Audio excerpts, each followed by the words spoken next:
రాష్ట్రంలో ఈరోజు law and order పూర్తిగా పోయి ఉన్న పరిస్థితి. రెడ్ బుక్ రాజ్యాంగం ఈరోజు రాజ్యాంగం వెళ్తా ఉన్న పరిస్థితి. సూపర్ 6లు సూపర్ 7లు మోసాలే అయి ఇంతకుముందు జగన్ ఉన్నప్పుడు ఇస్తా ఉన్న ప్రతి పథకము రద్దయిపోయి ఈరోజు ప్రజల బతుకులు, పేదవాడి బతుకులు ఈరోజు అల్లాడుతూ ఉన్న పరిస్థితులు ఈరోజు రాష్ట్రంలో కనిపిస్తూ ఉన్నాయి. ఇలాంటి పరిస్థితుల్లో చంద్రబాబు నాయుడు గారు ప్రజలకు సమాధానం చెప్పుకోలేక ప్రజలు ఎక్కడ గొంతు విప్పుతారేమో అని చెప్పి ఆ గొంతును నొక్కడానికి చంద్రబాబు చేస్తూ ఉన్న ప్రయత్నమే ఈ రెడ్ బుక్ రాజ్యాంగం.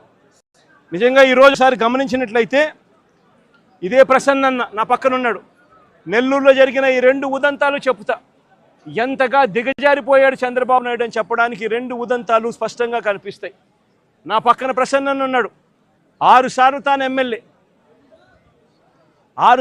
ఎమ్మెల్యే. అలాంటి ప్రసన్నను చంద్రబాబు నాయుడు గారు గతంలో ఎప్పుడు జరగలా ఇలాంటి పరిస్థితులు. రాష్ట్రంలో ప్రత్యర్థులు ఎవరైనా కూడా ప్రెస్ స్టేట్మెంట్లు ఇచ్చుకుంటూ ఉంటారు. అటువైపున ఉన్న పార్టీ వాళ్ళు ఇటువైపున వాళ్ళు ప్రెస్ స్టేట్మెంట్లలో స్టేట్మెంట్లు ఇస్తారు.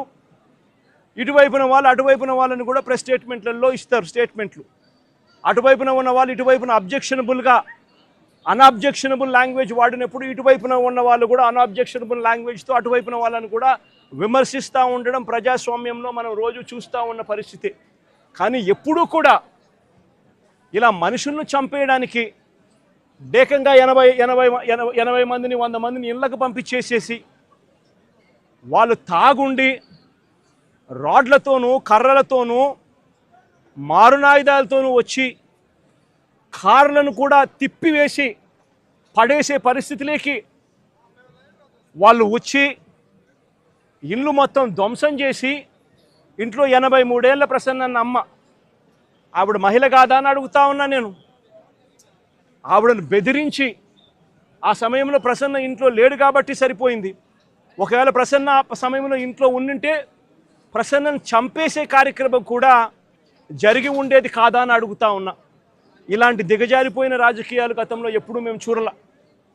నేను అడుగుతా ఉన్నా, ఇదే చంద్రబాబు నాయుడు గారిని అడుగుతా ఉన్నా, అయ్యా చంద్రబాబు నాయుడు గారు, మీ ఎమ్మెల్యేలు ఎంత హేయంగా మాట్లాడుతూ ఉన్నారు అని చెప్పడానికి నిదర్శనం మొన్న జరిగిన నగిరి ఎమ్మెల్యే రోజమ్మ గురించి, ఎక్స్ఎమ్మెల్యే అంటే Rojamma ex MLA, sitting MLA, Nagiri Telugu Desam party MLA ఎలాంటి మాటలు మాట్లాడాడు. చెప్పడానికి కూడా సిగ్గుపడే మాటలు, సిగ్గుపడాల్సిన మాటలతో రోజమ్మను హేయంగా మాట్లాడితే ఇదే చంద్రబాబు నాయుడు గారు ఏం చేశారని అడుగుతా ఉన్నా. మొన్న జెడ్పీ చైర్మన్ హారికమ్మ కారు ఆపి అద్దాలు పగలగొట్టి కర్రలతో దాడులు చేసి కారులో తాను తన మొగుడు ఉండగానే దుర్భాషలాడుతూ అన్యాయమైన తిట్టుతూ వారి మీద దాడి చేయడం అన్నది మీ డిక్షనరీలో అర్థం ఏమిటి చంద్రబాబుని అడుగుతా ఉన్నా. మా మాజీ మంత్రి రజనమ్మ ఎంతటి దారుణమైన భాషతో మీ తెలుగుదేశం నాయకులు మాట్లాడారు అని అడుగుతా ఉన్నా. నేను అడుగుతా ఉన్నా, ఇవన్నీ జరుగుతూ ఉన్నప్పుడు మీ మంత్రుల ఇళ్లకు, మీ ఎమ్మెల్యేల ఇళ్లకు ఇదే మాదిరిగానే మా వాళ్ళను కూడా పంపించి హత్య చేయించే కార్యక్రమం మొదలెడితే రేపొద్దున రాజ్యాంగం అనేది బతుకుతుందా అని అడుగుతా ఉన్నా. రాష్ట్రంలో లా అండ్ ఆర్డర్ అనేది ఏమైనా ఉంటుందా అని అడుగుతా ఉన్నా. ఎలాంటి బీజం వేస్తూ ఉన్నారు చంద్రబాబు, సిగ్గుతో తలంచుకోవాలా నువ్వు చేస్తూ ఉన్న పనులకు అని చెప్పి చంద్రబాబు నాయుడిని గట్టిగా మందలిస్తూ ఉన్నా. ఏదైనా రాజ్యాంగంలో ఉన్నప్పుడు, కాన్స్టిట్యూషన్లో ఉన్నప్పుడు డెమోక్రసీకి వాల్యూ ఇవ్వాలి. ప్రజాస్వామ్యంలో ఇటువైపున స్టేట్మెంట్లు అటువైపున స్టేట్మెంట్లు ఇచ్చుకోవచ్చు, కానీ స్టేట్మెంట్లు నచ్చకపోతే మనుషులను చంపేసే కార్యక్రమం దాకా ఇళ్లకు మనుషులను పంపించి చంపేసే కార్యక్రమం చేయడం అన్నది అతి హేయమైన రాజకీయం అని చంద్రబాబు నాయుడు గారికి గట్టిగా నిలదీస్తూ చెప్తా ఉన్నా.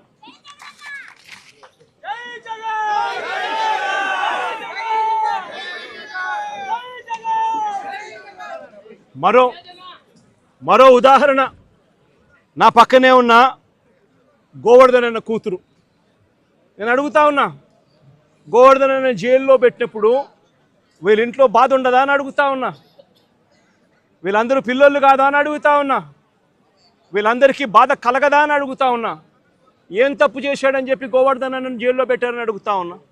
ఏకంగా 14 కేసులు, గోవర్ధన్ అన్న మీద పెట్టిన కేసులు ఏకంగా 14 కేసులు. ఒక కేసు అయిపోతూనే ఆ కేసు అయిపోయిన వెంటనే మరో కేసు పెడతా ఉన్నారు. పెట్టి మళ్ళీ జైల్లో తాను ఉండే కాలాన్ని పొడిగిస్తూ ఉన్నారు. ఇప్పటికి దాదాపుగా ఎన్ని రోజులు అయింది మా జైల్లో ఉండబట్టి? 64 రోజులు. 64 రోజులుగా జైల్లో ఒక మాజీ మంత్రిని పెట్టారు. ఆశ్చర్యం కలిగించే విషయం నేను చెప్తా ఉన్నా. ఆయన మీద పెట్టిన కేసులు ఏమిటో తెలుసా? ఆయన మీద పెట్టిన అన్యాయమైన కేసులు ఏమిటో తెలుసా? గోవర్ధన్ అన్న పార్టీ సెంట్రల్ ఆఫీస్లో ప్రెస్ మీట్ పెట్టి సాక్షిలో పబ్లిష్ అయిన తన ప్రెస్ మీట్ క్లిప్పింగ్ను వాట్సాప్ గ్రూపుల్లో ఫార్వర్డ్ చేశారంట. అదొక కేసు అయ్యా, అదొక కేసు. మనిషిని అరెస్టు. అంటే ఒక రాజకీయ నాయకుడు ఒక ప్రెస్ మీట్ పెడితే ఆ ప్రెస్ మీట్లో వచ్చిన దాన్ని మీడియా పబ్లిష్ చేస్తే ఆ పబ్లిష్ చేసిన ఐటెంను వాట్సాప్ గ్రూపుల్లో ఈయన ఫార్వర్డ్ చేస్తే ఆయనకు సంబంధించిన మనుషులకు అది కేసు. దాని మీద జైలు. మాజీ మంత్రికి మరో కేసు. టీడీపీ నెల్లూరులో టీడీపీ ఎమ్మెల్యే సోమిరెడ్డికి వ్యతిరేకంగా ప్రెస్ మీట్ పెడితే దానికి సంబంధించిన వీడియోను కాకాని ఫార్వర్డ్ చేశారంటూ ఇంకో కేసు పెట్టారు. అడుగుతా ఉన్నా, ఒక రాజకీయ నాయకుడు ప్రెస్ మీట్ పెడితే ఆ ప్రెస్ మీట్ తాను పెట్టిన దాన్ని తాను మళ్ళీ ఫార్వర్డ్ చేస్తే దాని మీద మళ్ళీ కేసు. ఉచితంగా తెలుగుదేశం పార్టీ ఇసుకే అన్నారు. ఉచితంగా ఇసుక అన్నారు. ఎక్కడ ఉచితంగా ఇసుకిస్తున్నారని అడుగుతా ఉన్నా. వైఎస్ఆర్ కాంగ్రెస్ పార్టీ హయాంలో రాష్ట్ర ఖజానాకు సంవత్సరానికి 750 కోట్ల ఆదాయం వచ్చేది.